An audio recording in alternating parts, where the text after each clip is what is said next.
Welcome to पिंशू kitchen. आज मी तुमच्यासोबत उन्हाळी स्पेशल आमरसची रेसिपी शेअर करणार आहे।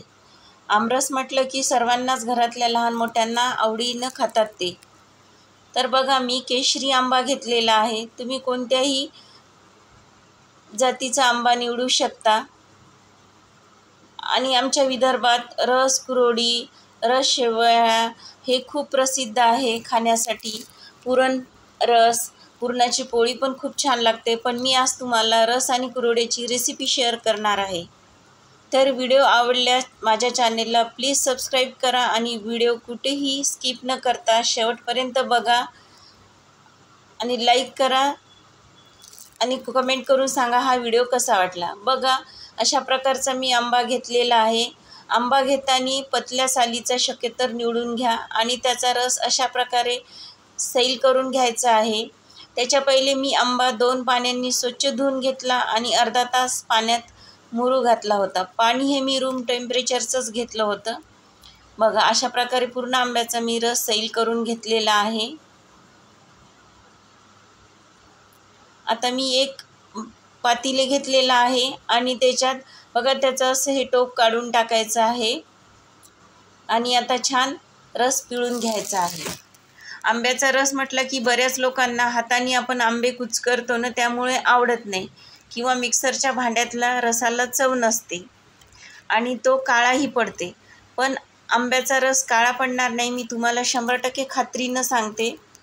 मी दाखवते त्याप्रमाणे तुम्ही व्हिडिओमधल्या टिप फॉलो करा। खूप छान आपला रस होणार आहे। बघा, अशा प्रकारे आता मी रस काढून घेत आहे आणि आपल्याला जास्त आपले हातसुद्धा आंब्याचा रस करताना भरणार नाही आणि सर्व लोक आवडीने रस खाईल। बघा, अशा प्रकारे आता सर्वच आंब्याचा मी कोई आणि रस काढून घेतलेला आहे। हे रस कोईचा आणि आंब्याचा छान पिळून घ्यायचा आहे।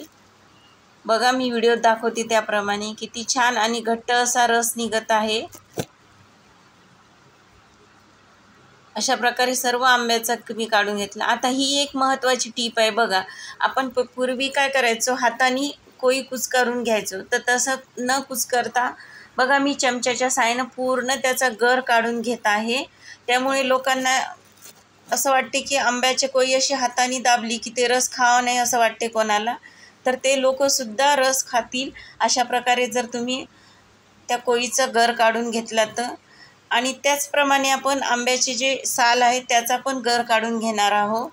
त्यामुळे आपला रस हा खूप छान होणार आहे आणि काळासुद्धा पडणार नाही आहे। ही एक महत्त्वाची टीप आहे। बघा, अशा प्रकारे आता सर्व कोईचं आपल्याला गर काढून घ्यायचा आहे। रस कुरोडी म्हटलं ना की खूपच छान खायला लागते। अशी कुरकुरीत कुरोडी लागते आणि रस त्याच्यासोबत गोड। बघा, अशा प्रकारे घट्ट असा रस निघालेला आहे, बघू शकता तुम्ही। आता त्याचप्रमाणे मी आता हे साली मधातून अशा छान उलट्या करून घेत आहे। बघा, व्हिडिओत दाखवते त्याप्रमाणे। बघा, त्यामुळे आपला कोईला आणि सालीला त्याचा गर वायासुद्धा जाणार नाही आहे। अशा प्रकारे छान उलट्या करून घ्यायच्या आहे, मधातून चिरून ते। बघा, आता मी कशा प्रकारे सालीचा गर काढून घेत आहे, बघू शकता तुम्ही। आहे ना, आपले हातसुद्धा त्या रसात जास्त हे खराब होणार नाही आणि आंब्याचा रससुद्धा खराब होणार नाही। बरेच लोक काय म्हणतात, आंब्याचा रस बिना मिक्सरचा केला की तो किळसवाणी वाटतो, आम्हाला खावं नाही वाटत, हाताने कुचकरतात। तर त्या लोकांसाठी ही एक महत्त्वाची टीप आहे की तुम्ही बिना मिक्सरचा छान असा रस बनवून खाऊ शकता। बघा, किती छान गर निघत आहे। प्रत्येक सालीचा असा गर काढून घ्यायचा आहे। बघा, अशा प्रकारे सालीला काहीसुद्धा राहत नाही आपल्या आंब्याच्या। कोईला आणि सालीला आपल्या काहीच राहणार नाही आणि वाया पण जाणार नाही आहे। बघा, अशा प्रकारे आहे ना, ही खूप सोपी पद्धत। तुम्हाला ही पद्धत कशी वाटली मला नक्की कमेंट करून सांगा आणि प्लीज सबस्क्राईब करायला विसरू नका। बघा, अशा प्रकारे पूर्ण घेतलेला आहे मी कोई आणि सालीचा काढून। बघा, छान आता मिक्स करून घ्यायचं आहे आपल्याला। आता मी 1 वाटी साखर घेतलेली आहे आणि 3 ते 4 इलायची घेतलेली आहे त्याच्यात आणि छान मिक्सरला फिरून घ्यायची आहे. साखर तुम्ही चवीनुसार कमी जास्त करू शकता. जेवढं गोड हवे तुम्हाला तेवढी साखर टाकू शकता. बघा, मी थोडीशी काढलेली आहे साखर त्यातली. चिमूटभर मीठ घेतलेलं आहे, त्यामुळे गोड रस छान लागतो आणि छान स्वाद येतो आणि पटकन साखर विरघळल्या जाते. आता मी रईच्या साहाय्याने बघा छान घुसळून घेत आहे रस. छान असा फिरून घ्यायचा आहे. मी दाखवते त्याप्रमाणे व्हिडिओ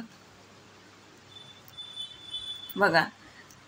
रईने फिरवल्यानंतर छान आपला रस हा असा एकजीव असा थिकनेस झालेला आहे. बघू शकता, मी तुम्हाला दाखवत आहे भांड्यात काढून. आहे ना, बघता क्षणी तोंडाला पाणी सुटेल असा रस बनवलेला आणि एकदम सोपी पद्धत, मिक्सर न वापरता. बघा किती छान आपला रस झालेला आहे. थिकनेस खूप छान व्यवस्थित झालेली आहे त्याचा. अशाच प्रकारचा तुम्ही पण रस बनवा आणि मला सांगा कसा वाटते हे कमेंट करून तुम्हाला. आता मी गॅसवर कढई ठेवलेली आहे आणि त्यात तेल टाकलेलं आहे आणि छान त्याच्यात आता आपण कुरवडी छान फ्राय करून घेऊया. बघा छान तळल्या जात आहे. बघा अशा प्रकारे. आणि विदर्भात स्पेशल रस आणि कुरवडी खात असतात. कोणीही पाहुणे उन्हाळ्यात आली की त्यांना पाहुणचार हेच असते. बघा छान आपल्या कुरवड्या फुलत आहे. तुम्हाला ही रेसिपी कशी वाटते? बघा छान आपल्या कुरवड्यासुद्धा पपड्या छान फुलल्या गेलेल्या आहे.